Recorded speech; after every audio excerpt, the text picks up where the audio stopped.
Insurance, ये word हम सभी ने सुना है और इसका मतलब होता है बीमा और बीमा फ्यूचर में होने वाले नुकसान की आशंका से निपटने का हथियार होता है। Hey everyone, I am Ananya Shrivastava and welcome to our YouTube channel V for innovative. हम सभी ने फर्स्ट पार्टी इंश्योरेंस और थर्ड पार्टी इंश्योरेंस के बारे में काफी कुछ सुना ही होगा, लेकिन शायद आप इसके बारे में एकदम डिटेल्स में कम ही जानते होंगे। तो दोस्तों, आज के इस वीडियो में मैं आपको बताऊंगी कि फर्स्ट पार्टी इंश्योरेंस और थर्ड पार्टी इंश्योरेंस क्या होता है, इनका फायदा क्या होता है और इन दोनों में क्या अंतर है। तो ये जरूरी इंफॉर्मेशन जानने के लिए हमारे साथ इस वीडियो के एकदम आखिरी तक जुड़े रहिएगा। So let's start. सबसे पहले तो मैं आपको ये बता दूं कि इंश्योरेंस पार्टी व्हीकल बीमा से रिलेटेड होती है और इस मामले में टोटल 3 पक्ष होते हैं। पहला पक्ष होता है कस्टमर, जो बीमा करवाता है या उसे खरीदता है, और इसे ही बीमा की लैंग्वेज में फर्स्ट पार्टी कहते हैं और आपका वाहन भी इसमें शामिल होता है। दूसरा पक्ष होता है इंश्योरेंस कंपनी और इसी को बीमा की लैंग्वेज में सेकंड पार्टी कहते हैं। ये वो होता है जो बीमा करता है या बेचता है। और तीसरा पक्ष वो होता है जिसे आपके वाहन से टकराने पर कभी कोई नुकसान पहुंच सकता है। इसे बीमा की लैंग्वेज में थर्ड पार्टी कहते हैं। अब मैं आपको बताती हूँ कि फर्स्ट पार्टी इंश्योरेंस कराना अनिवार्य है या नहीं। जब किसी बीमा प्लान या पॉलिसी से पहला पक्ष यानी बीमा खरीदने वाले को मुआवजा मिलना होता है, तो ऐसे बीमा प्लान को फर्स्ट पार्टी इंश्योरेंस कहा जाता है। लीगली कॉम्प्रिहेंसिव इंश्योरेंस लेना अनिवार्य नहीं है, यानी कि आप ओन डैमेज कवर लेने के लिए बाउंडेड नहीं होते हैं। हाँ, लेकिन थर्ड पार्टी इंश्योरेंस करवाना कंपलसरी है और इम्पोर्टेंट होता है। और अब IRDA ने थर्ड पार्टी के साथ में 15 लाख का व्यक्तिगत दुर्घटना बीमा भी अनिवार्य कर दिया है। इस तरीके से आप सिर्फ थर्ड पार्टी इंश्योरेंस और कंपलसरी पर्सनल एक्सीडेंट कवर लेकर भी काम चला सकते हैं, लेकिन बेहतर यही रहता है कि आप कॉम्प्रिहेंसिव इंश्योरेंस ही ले, क्योंकि इससे आपको व्हीकल को नुकसान पहुंचने पर भी मुआवजा मिल सकता है। अब मैं आपको बताती हूँ कि फर्स्ट पार्टी इंश्योरेंस के क्या क्या फायदे हैं।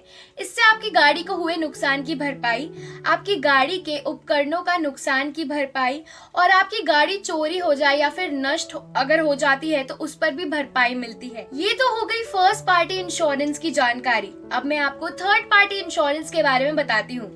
अगर आप व्हीकल रखते हैं तो आपको थर्ड पार्टी इंश्योरेंस लेना काफी जरूरी है। मोटर व्हीकल्स एक्ट 1988 के मुताबिक ये रूल अनिवार्य है और ये लागू होता है 2 व्हीलर, 4 व्हीलर और कमर्शियल व्हीकल के लिए भी। और मैं केवल आपकी जानकारी के लिए आपको बता रही हूँ कि सभी नए 2 व्हीलर्स के लिए 5 साल का थर्ड पार्टी इंश्योरेंस कराना मैंडेटरी कर दिया है। 4 व्हीलर, कार या अन्य कमर्शियल व्हीकल के लिए कम से कम 3 साल का थर्ड पार्टी इंश्योरेंस कराना मैंडेटरी कर दिया है और ये ऑर्डर 1 सितंबर 2018 से पूरे देश में लागू हो गया था। मैंने आपको पहले भी बताया था कि थर्ड पार्टी इंश्योरेंस ऐसा बीमा होता है जो किसी हादसे की सिचुएशन में किसी अन्य व्यक्ति, वाहन या संपत्ति को हुए नुकसान या डैमेज की भरपाई करता है। इसके अंडर बीमा कराने वाले व्यक्ति के सिर आने वाला खर्चा और लीगल लायबिलिटी वगैरह से निपटने का जिम्मा बीमा कंपनी का होता है और यही कारण है कि इसे थर्ड पार्टी लायबिलिटी भी कहते हैं। और जो थर्ड पार्टी इंश्योरेंस के साथ 15 लाख का पर्सनल एक्सीडेंट कवर है, उसका फायदा उस पर्टिकुलर व्हीकल के ओनर या ड्राइवर को ही मिलता है।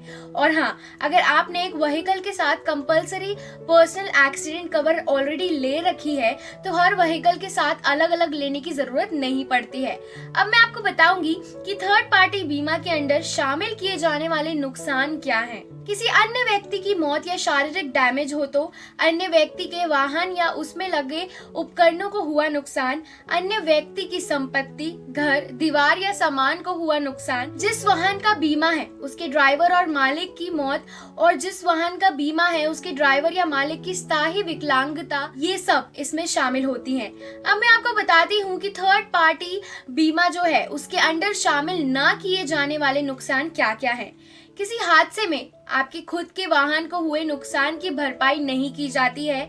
दूसरा, अगर आपका वाहन चोरी हो गया है या नष्ट हो गया है तब भी कोई भी मुआवजा आपको नहीं मिलता है, और अगर आपके वाहन के कारण आपको कोई चोट भी आई है तब भी आपको कोई भी मुआवजा नहीं मिलेगा। थर्ड पार्टी बीमा खरीदने के लिए आप बहुत सारे तरीके से अप्लाई कर सकते हैं, जैसे कि इसे बड़ी आसानी से ऑनलाइन खरीद सकते हैं, डायरेक्ट बीमा कंपनी की वेबसाइट से खरीद सकते हैं, इंश्योरेंस एग्रीगेटर की वेबसाइट से खरीद सकते हैं। तो दोस्तों, आज के इस वीडियो में मैंने आपको बहुत ही ज्यादा जरूरी जानकारियां दी है। आई होप अब आप समझ गए होंगे कि फर्स्ट पार्टी और थर्ड पार्टी इंश्योरेंस क्या क्या होता है। तो दोस्तों, अगर आपको हमारा आज का ये वीडियो अच्छा लगा हो तो इसे लाइक और शेयर जरूर करें, और चैनल को सब्सक्राइब नहीं किया है तो प्लीज कर दीजिए, hit the bell icon and select all. मैं मिलती हूँ आपसे अगले वीडियो में। Bye bye.